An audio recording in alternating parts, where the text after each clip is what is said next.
So the full unveiling of the much anticipated Switch 2 has just happened in a packed 1 hour showcase, giving us many more details and insights into the console.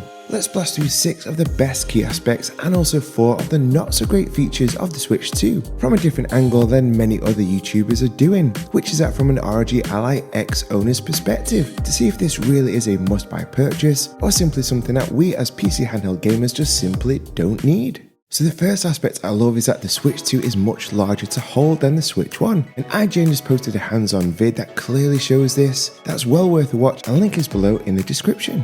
One of the big reasons I just don't really play my Switch handheld at all is it feeling just so tiny, so much so that I get hand cramps after just 15 minutes. Whereas I can play my ROG Ally X for hours at a time due to being much larger, so a bigger design on the Switch 2 is definitely very much appreciated. At 2 is that I totally agree with one of our great viewers, Zach the Gamer, that 8 inches is the new 7, and that I really do now feel like the almost 8 inches display that the Switch 2 now offers really is the sweet spot in screen size. Playing on my ROG Ally X with its 7-inch screen is really great, but one of the very few good features about the PlayStation Portal is its 8-inch screen. Games just feel so much more immersive on a larger screen.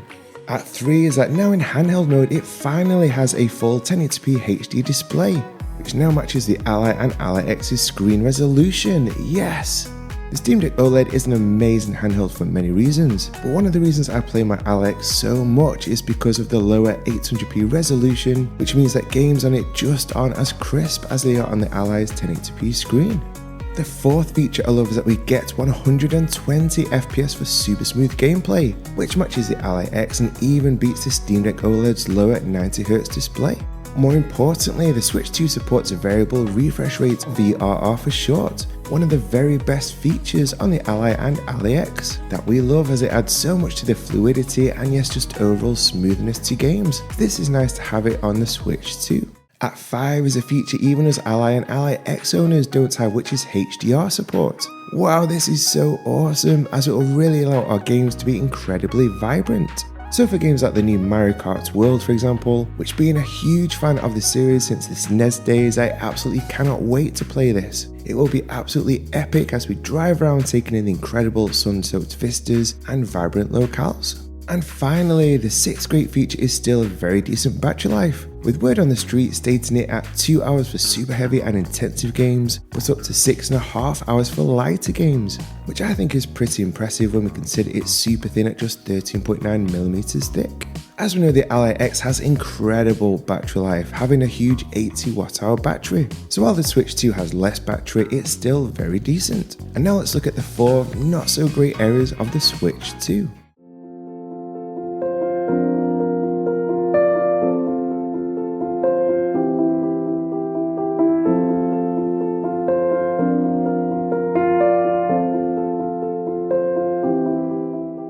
So the first negative aspect of the Switch 2 is that while it has 256GB of storage, which is much more than the OG Switch, but with games now being in 4K that will fill up super fast, and so we'll absolutely need to expand the storage using the new microSD Express format cards, which while faster are currently much rarer and more expensive. It is glorious that the Ally X comes with a whopping 1TB of storage, and if you've upgraded the SSD like I have to an insane 4TB of storage, then this is more storage than we will ever need. At 2 is that while the Switch 2 does have a much nicer display, it is a huge shame that it is not OLED, and I think that many others like our great viewer DB Sasuke are really disappointed about this too. At 3 is something I'm just not sold on, which is this mouse-like functionality from the Joy-Cons. To me, this is a gimmick that I really can't see myself using with this, as it really does need a table to do this on, which just feels so impractical. If any of you own a Legion Go, then let us know in the comments if the mouse feature on your handheld is something that you love, or is it just a gimmick?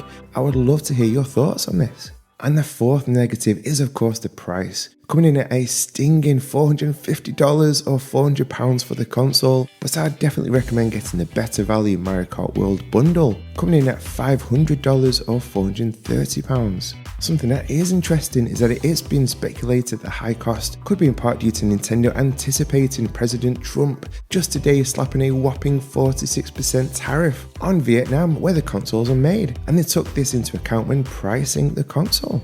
and that's not even taking into account the games, with Mario Kart World being a humongous $80, and even the instructional interactive manual about the Switch 2 being something that we have to pay for.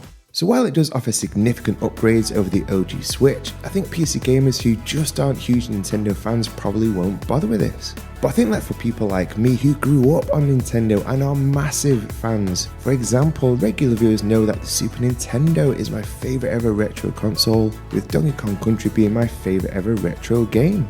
And so the brand new Kong game will be day one purchase for me, as will of course the first ever open world Mario Kart in Mario Kart World. And I just can't wait to get my pre-order in on the Switch 2 to get on launch day on June the 5th. Remember that the Switch 2 will never replace our beloved PC gaming handhelds, but instead be a really nice complement to them. Anyway, I'd love to hear what you think about the Switch 2. Will you be pre-ordering for launch day? Or are you skipping entirely due to the high cost perhaps? Let us all know in the comments. As always, like if you enjoyed this, subscribe if you're new here and love this. And as a thank you for watching this far, I'd love to share this awesome quote. If you feel like you're losing everything, remember trees lose their leaves every year, yet they still stand tall and wait for better days to come. If you're going through a really tough time right now, then realize that it is only temporary, that things will get better if you don't give up, and in fact will make us stronger, so stay encouraged today guys. And if you want to know all the key insights into the brand new Asus ROG Xbox handheld that just got teased, then click here. I appreciate every single one of you for watching, and I'll see you in the next one.